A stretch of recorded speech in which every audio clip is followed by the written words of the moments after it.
I didn't know that you appeared in a Taylor Swift video. I did. Taylor Swift is How the did best. that happen? She was. Did you know her? No, I did not. I know her now, but at the time, she, how this business is. Her team contacted my team and said, "We want, the guys from Queer Eye in the video," and they were like, "Can you change your schedule?" And I'm like, "Yeah, the biggest pop star in the world calls. You're gonna change your schedule and do whatever the hell you want," and it was the best time because you get to be near greatness, she's a once in a lifetime artist. And, I imagine somebody who was next to the Michaels and, the Diana Rosses and the Chers in their time and got to sit next to them, the Dolly Partons. You get to sit next to somebody who has changed the game forever. It's similar to what I'm doing right now. And so it was amazing. And how was she? The best person on the face of the earth. I've heard that. I've heard the nicest. Nicest. Kind, and I'm an observer. My Scorpio trait is I like to watch people when they don't think I'm watching. And when no one's looking, how do you treat that one person right there that someone else might say their job is insignificant? No one's job is insignificant, and that's the person I want to see how you're going to treat them. And when I tell you she spoke to every single person, hugged every person, had a kind word, made sure they were okay, and that has been consistent since every time I've met her and have been around her, consistently kind. But I also think that's a big part because she keeps her family around her. She stays grounded. She doesn't have that ism that you talked about. You know what I mean? So you think she's happy? I do. And the fact that she's engaged. Yeah. She was never going to get engaged unless she knew it was for real. Yeah, which is smart. She's a smart woman. She knew exactly when to do it, when it was right. She's a lover, but she's also very intelligent, and I'm just blessed to have been around her and know her. You have said something, and you and I are going to disagree about this. Yeah. I'll tell you why. You want people to choose happiness. Yes, I do. And you disagree with that? Let me tell you why I disagree with it. I'd love to hear it. When I was 30 years old, I'm with my father, and my father says, "What's the matter? Something's wrong." I said, "I'm not happy." And my father said, "I'm 30. He said, "The Declaration of Independence gave you a right to pursue happiness. It did not give you a right to be happy." That's different than the way you look on happiness. You believe you can be happy by being happy. By choice. Yeah. By choice. I believe you got to work on it. I believe you got to pursue it. I don't think that we're that far off.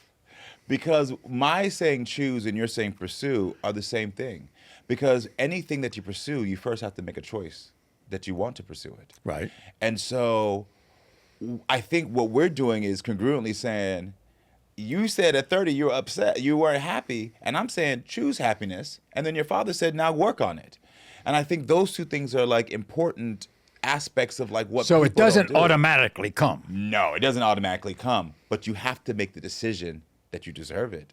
And I don't think a lot of people, especially in this day and age where they're on social media and social media is telling them that they're not enough, where they're in relationships either intimate or with family, and the family or people are telling them that they don't deserve things, and then they start to believe these things. And instead of believing that they deserve to be happy, they start to believe that this is all it is, that this is all I'll ever get. And I'm saying, don't believe that. Choose the happiness. Choose yourself. How can you choose happiness, for instance, if you're wanting for so much just to be able to live a decent life every day? Why? How do you choose that? Well, I think the reframing in that is that even when we're in moments, and I grew up super poor, I talk about this all the time. We didn't have, we were on food stamps. We didn't have the things that a lot of people would grow up in middle class have. We would move out of apartments in the middle of the night. That was something normal, because you couldn't let the landlord see you leaving in the day. So in the middle of the night, we're packing up boxes. We're moving out to get into a hotel. But in those moments, I would also be thinking, wow, I have my mother who loves me. I have this one toy that it was this baby blue kangaroo that I would bring around everywhere. And if that was with me, I was happy because he would be bouncing around and playing. So you're looking for the little things. Look for the little things. The reframe is that even when life is its hardest, there are things around you that you can appreciate that can tell you that tomorrow will be better. Whether it's the sun shining on you, whether it's a smile from someone, whether it's just one text, whether it's a cup of water that you have that says, you know, at least for this moment, I'm not thirsty. It's about appreciating the small things. And that was something that I learned not having in life, is that as long as I focus on the small things, more will come, because then I start to realize, oh, that's one small thing, that's one small thing, that's one small thing. There's this Instagram post that I saw when someone says, if you get 100 likes, it doesn't feel like a lot. But have you ever seen 100 people in a room? Have you ever gotten 1,000 likes? Have you ever seen 1,000 people in the room? So when you start to focus, you start to realize how big it is. It's like, I'm so crazy. So when I go on social media, you know, Instagram or whatever, I don't look at the views. I look at the likes. Yeah, exactly. Yeah. How many people have punched like? But liked it, yeah. I agree with you. You know what I mean? You're a smart man for that. And so it's amazing. Yeah. It's amazing what ego is all about. But I will tell you this, I am going to add, from now on, mark my word, when someone says you choose happiness, and I'm going to say, yes, choose happiness. But as Maury said, then go pursue it. Right. I will say that for the rest of my life now. Very so nice. Thank you very much. Thank you. Welcome to On Par with Maury Povich.